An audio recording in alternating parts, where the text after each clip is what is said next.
조국 후보자와 관련된 각종 의혹이 불거지면서 이 민심 또한 격동하고 있습니다. 뭐 대학가에서도 계속 촛불 집회들이 생기고 있고 또 언론에서도 계속 의혹, 비판적인 또 보도들이 나오고 있는 이런 상황인데 최근에 그 여론조사 결과들도 뭐 여러 개 쏟아졌습니다. 지난 26일 날 발표됐던 그 YTN 리얼미터 조사 거기 보면은 이제 문재인 대통령의 국정수행 지지도와 관련해서 처음으로 이 부정평가가 50.4%로 이 50%를 넘어섰습니다. 결국 이제 조국 후보자와 관련된 여파라고 봐야 되겠죠?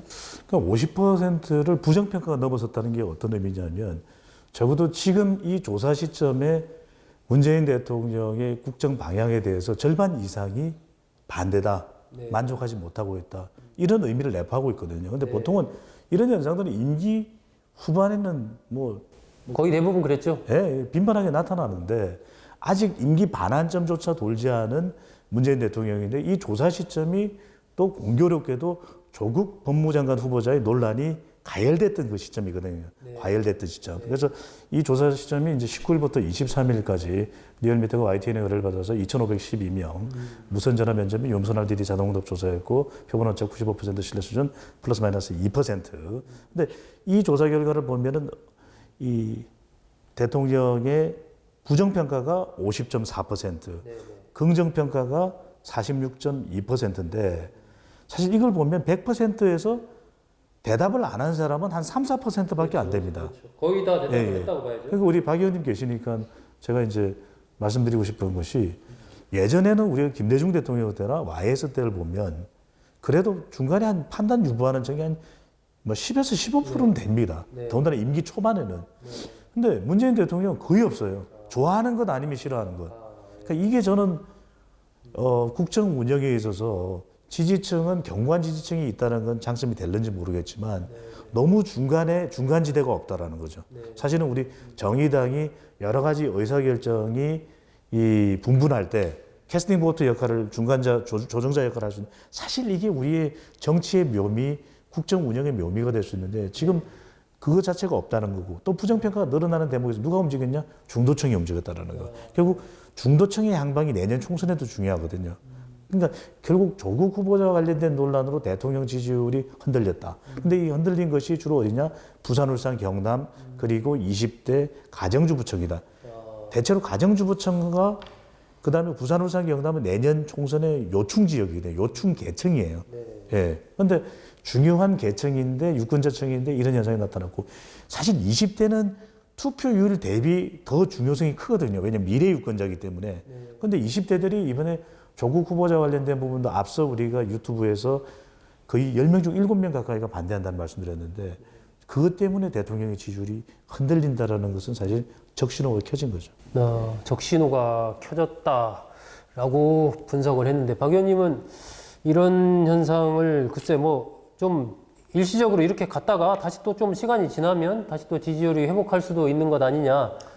민주당에서는 그런 얘기도 하는 것 같은데. 지금이 굉장히 중요한 변곡점이 아닌가 싶습니다.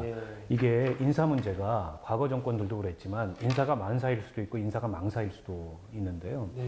MB 정부 때 이른바 영포 라인. 그다음에 박근혜 정부 때 무슨 십상시 문고리 이런 것들이 사실은 다 인사와 관련된 문제였고 그와 관련된 전횡이었고 결국에는 이제 최순실 이 국정농단도 본질적으로 그 문제였지 않습니까?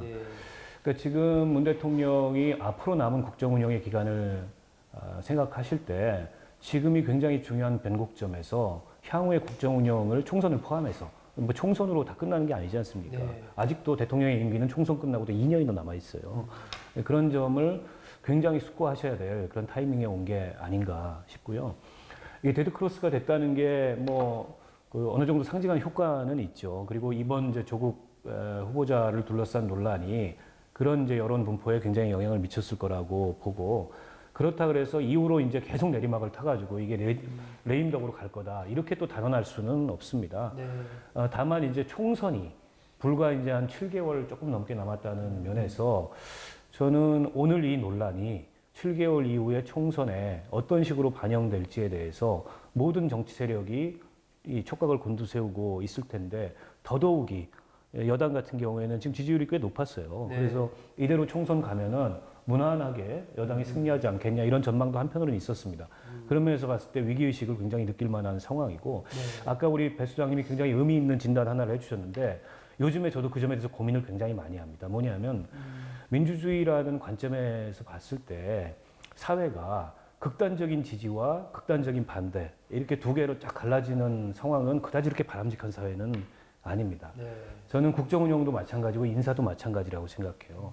문 대통령의 국정운영 스타일이나 국정운영 방식에 대해서 한쪽은 극단적으로 열광하고 한쪽은 극단적으로 반대하는 딱 두 개가 이렇게 빈틈없이 대치하는 이런 모습은 뭔가 국정운영에 이상이 있다는 겁니다. 사실은 그 중간에 넓은 어떻게 보면은 때로는 뭐 지지하기도 했다가 때로는 반대하기도 했다가 유보적인 여론층이 좀 있고 이 여론층이 상당 부분 국정 운영에 굉장히 중요한 그런 참고 사항으로 작용을 해야 되는데 이번 조국 후보자 그 인사에서 보듯이 다른 장관도 아닌 법무부 장관 후보자에 대해서 극단적 찬성과 극단적 반대가 엇갈리고 있다. 근데 이런 인사는 꼭 그렇게 좋은 인사라고 볼 수가 없어요. 왜냐하면 인사권이 전적으로 대통령에게 속해 있는 권한이긴 하지만 그렇다고 대통령의 전리품이나 정권의 전유물은 아니거든요. 공직 인사라는 것은. 그런 점에서 봤을 때 향후의 인사에 있어서도 향후의 국정 운영에 있어서도 지금 이 조국 후보자를 둘러싼 논란이 주는 여러 가지 함이나 시사점들이 있을 것 같은데 이런 걸 좀 잘 읽어내려서 이후에 문 대통령이 지지율 관리도 하지만 또 어쨌든 촛불 들고 시민들이 나와가지고 그 추운 겨울에 권력을 바꾼 이유는 나라다운 나라를 만들어달라는 거 아니겠습니까? 근데 나라다운 나라가 제대로 돼가고 있는지에 대해서 여러 불안감들이나 회의감들이 있어요. 그런 마음들을 좀 헤아려 주셨으면 좋겠다 이런 바람입니다. 제가 재미있는 현상을 하나 발견하는 게 더불어민주당의 지지율이 가령 20대의 이 민심으로부터 벗어날 때 대표적인 게 2018년 우리가 평창올림픽 있을 때 1월 달에 박상기 법무장관이 가상화폐 거래소를 폐쇄하겠다 이런 발표를 했었어요. 그러면서 20대 지지율 내려가고 아이스하키 남북 단일 팀하면서 본인들이 대표 선수가 될 수 있는 국대가 될 수 있는 기회가 좌절된다고 생각해 20대들이 이탈했었거든요. 근데 그때 보면 그 20대가 어디로 가느냐 또는 화이트 칼라나 일부 블루 칼라가 지금 최저임금 문제 정의당으로 가요.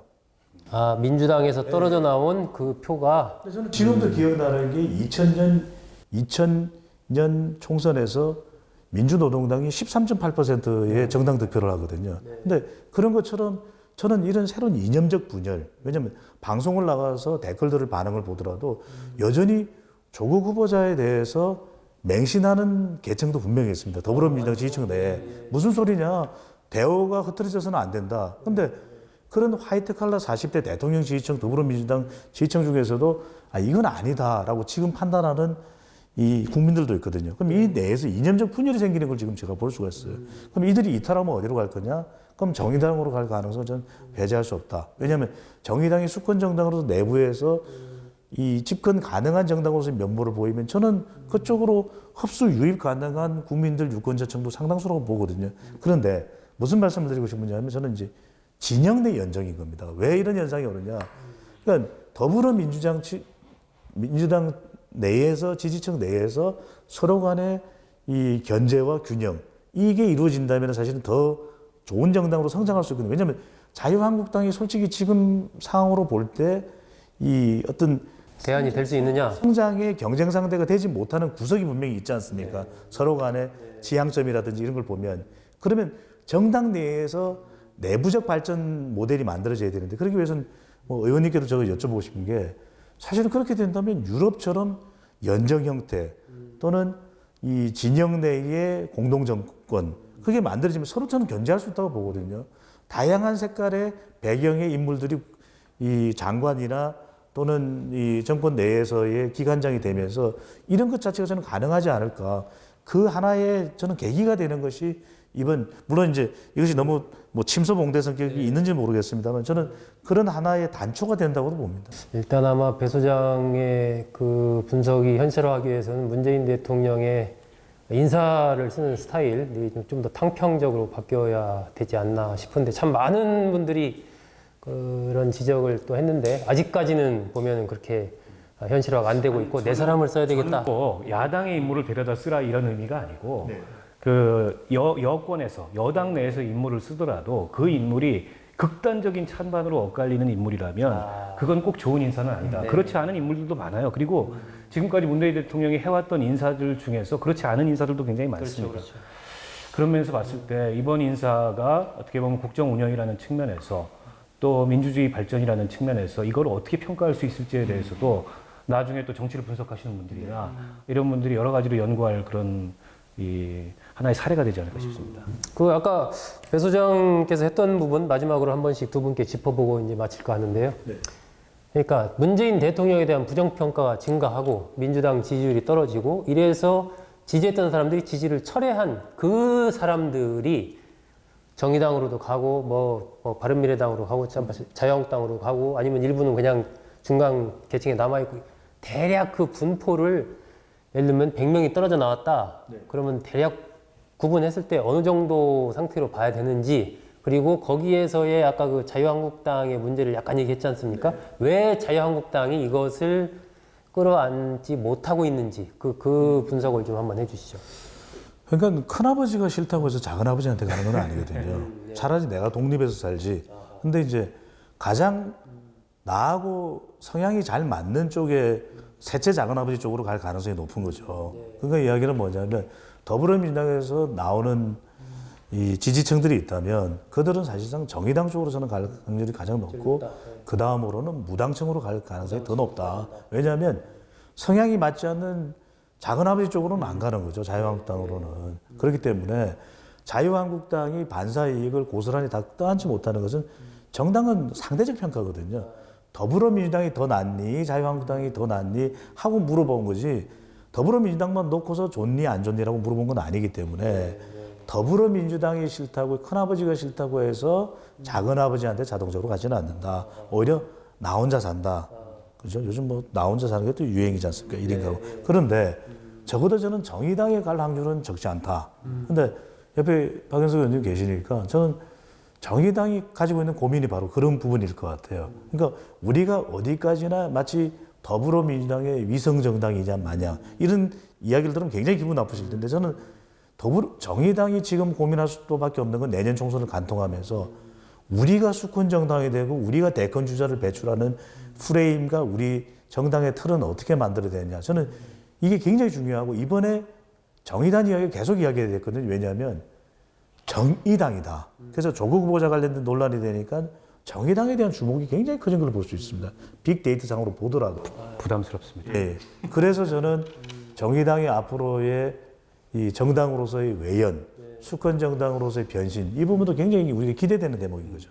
박 의원님은 어쨌든 주요 당직도 맡고 계신데 예, 뭐. 근데 어느 정당이든 이제 지지를 늘려가는 방법은 핵심 지지층이 있고 거기에다 비판적 지지층을 쌓고 그 위에 이른바 이제 중간층 이런 걸 쌓아가지고 정당의 지지를 만들어가는 건데 정의당이 갖고 있는 지금까지 가장 큰 한계는 핵심 지지층의 이 범위가 약한 겁니다. 상대적으로. 그게 다른 정당들보다 지지율이 낮게 나오는 이유고 지금 이렇게 이제 정치가 크게 큰 구도가 부딪힐 때 정의당이 포지셔닝을 참 하기가 어려운 이제 그런 원인이라고 생각하는데 그런 면에서 봤을 때 정의당이 앞으로 그 수권 정당으로 성장하기에 가장 큰 과제는 자기 핵심 지지층을 굳건하게 쌓아가는 거다. 그런 면에서 봤을 때 정의당의 입장을 정하는 거는 거기를 보고 정해야 된다. 이게 제 기본 입장이라는 점을 말씀을 드리고요.